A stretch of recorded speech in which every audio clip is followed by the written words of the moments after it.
చెన్నై చిన్నమ్మ శశికళ ఒంటరయ్యారు. పార్టీలో పన్నీర్ సెల్వం దూకుడు పెంచారు. మెజారిటీ నేతలు కూడా సీఎంకే మద్దతిస్తున్నారు. అటు జయ మేనకోడలు దీప మెల్లగా ప్రజల్లోకి వెళ్తున్నారు. శశికళకు వ్యతిరేకంగా ప్రచారం చేస్తున్నారు. ఇలా రెండు వైపుల నుంచి పొంచి ఉన్న ముప్పుతో చిన్నమ్మకు గడ్డుకాలం మొదలైంది.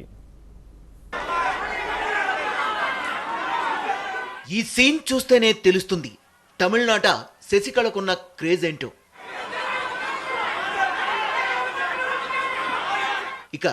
ఇక్కడ చూడండి, సీఎం పన్నీర్ సెల్వం స్థానం ఏంటో కళ్ళారా చూడండి. పార్టీ చీఫ్ శశికళ వస్తుంటే ఓ మూలన నిలబడ్డారు పన్నీర్. ఓ మామూలు కార్యకర్తలా సైలెంట్గా ఉండిపోయారు. పన్నీర్ వైపు శశికళ కనీసం కన్నెత్తి కూడా చూడలేదు.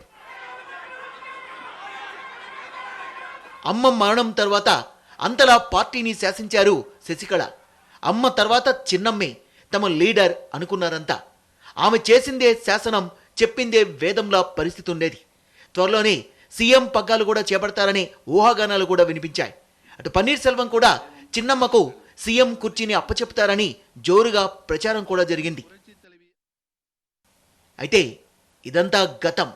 ఇప్పుడు పరిస్థితి పూర్తిగా మారిపోయింది.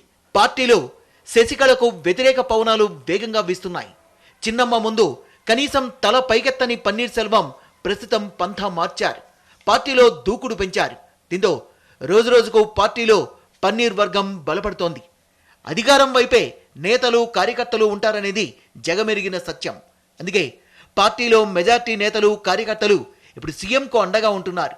అటు బీజేపీతో పాటు కేంద్రం అండదండలు కూడా ఉన్నాయి. మరోవైపు అమ్మది సహజ మరణం కాదు, శశికళే ఏదో చేసిందనే విమర్శలు ఎలాగూ ఉన్నాయి. దీంతో శశికళ పట్ల వ్యతిరేకత అంతకంతకు పెరుగుతోంది. ప్రజలలో ఆవిడ మీద అనుమానాలు, అది సహజ మరణం కాదు, ఈవిడ ఏదో చేసిందనే అనుమానాలు, దానికి ప్రత్యర్థులు మరికొంత ఆద్యం పోవడంతో ఆవిడ పట్ల వ్యతిరేకత పెరగసాగింది. ఇంకొక వైపు పార్టీలోని వ్యతిరేకత ఒక వర్గం. తర్వాత పన్నీర్ సెల్వంకి ఎవరు అధికారంలో ఉంటే వాళ్ళ వైపే జనం ఉంటారనేది ఇక్కడ కూడా రుజువైంది. పార్టీలోని చాలామంది ఇప్పుడు పన్నీర్ సెల్వం వైపే మొగ్గు చూపుతున్నారు. మరోవైపు జయం మేనకోడలు రూపంలో దీప నుంచి కూడా ముప్పు ముంచుకొస్తోంది. పార్టీలో మరికొందరు నేతలు కార్యకర్తలు జయం మేనకోడలు దీపకు మద్దతిస్తున్నారు. అమ్మకు అసలైన వారసురాలు ఆమె అని నమ్ముతున్నారు. వారంతా శశికళకు వ్యతిరేకంగా గళమెత్తుతున్నారు. నెగిటివ్ ప్రచారాన్ని ముమ్మరం చేస్తున్నారు. ఇవన్నీ ప్రస్తుతం శశికళకు మింగుడుపడ్డం లేదు. ఇటు పన్నీర్ సెల్వం, అటు దీప ఎఫెక్ట్తో అన్నాడీఎంకేలో శశికళ ఒంటరిగా మిగిలిపోయారు. దీంతో ఆమె వర్గం నేతలు అయోమయంలో పడ్డారు. ఏ అంశంతో శశికళను బలపరచాలని డైలమాలో పడ్డారు. మరోవైపు ఏప్రిల్లో స్థానిక సంస్థల ఎన్నికలు జరగనున్నాయి. ఆ ఎన్నికల్లో అన్నాడీఎంకే అభ్యర్థులు గెలిస్తేనే శశికళకు భవిష్యత్తు ఉంటుంది. లేదంటే సీఎం పదవి కాదు కదా, ఉన్న జనరల్ సెక్రటరీ పదవి కూడా ఊడుతుందనే అభిప్రాయాలు వినిపిస్తున్నాయి. శశికళ వర్గం ఇప్పుడు అయోమయంలో పడింది. శశికళని ఏమి చూసి శశికళని బలపరచాలనే ఒక అయోమయ పరిస్థితి శశికళ వర్గంలో ఏర్పడింది.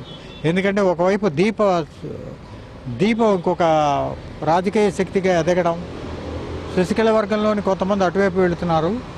పన్నీర్ సెల్వం ఇంకా 4 ఏళ్ళు ఉంది కాబట్టి పన్నీర్ సెల్వం వైపు మొగ్గు చూపితే తమ ప్రయోజనాలు కాపాడవచ్చని మరికొంతమంది పార్టీ సభ్యులు, కొంతమంది ఎమ్మెల్యేలు కూడా రహస్యంగా అటువైపు మొగ్గు చూపుతున్నట్టుగా తెలుస్తోంది. ఈ ప్రాసెస్లోని శశికళ ఏకాగ్గా మారుతున్నారనడంలో ఎలాంటి సందేహం లేదు. మొత్తానికి పార్టీలో శశికళ ఒంటరిగా మిగిలారు. అమ్మ మరణం తర్వాత చక్రం తిప్పిన చిన్నమ్మకు ఇప్పుడు గడ్డు పరిస్థితులు ఎదుర్కోవాల్సి వస్తుంది. చిన్నమ్మకు ఇప్పుడు అన్ని గడ్డు పరిస్థితులే ఎదురవుతున్నాయి. అయితే పరిణామాలన్నింటినీ ఇటు రాష్ట్రంలోని విపక్షాలు, అటు కేంద్రం నిశితంగా గమనిస్తున్నాయి. దీంతో ఇప్పుడు శశికళ ఏం చేయబోతున్నారనే దానిపై అంతటా ఆసక్తి నెలకొంది.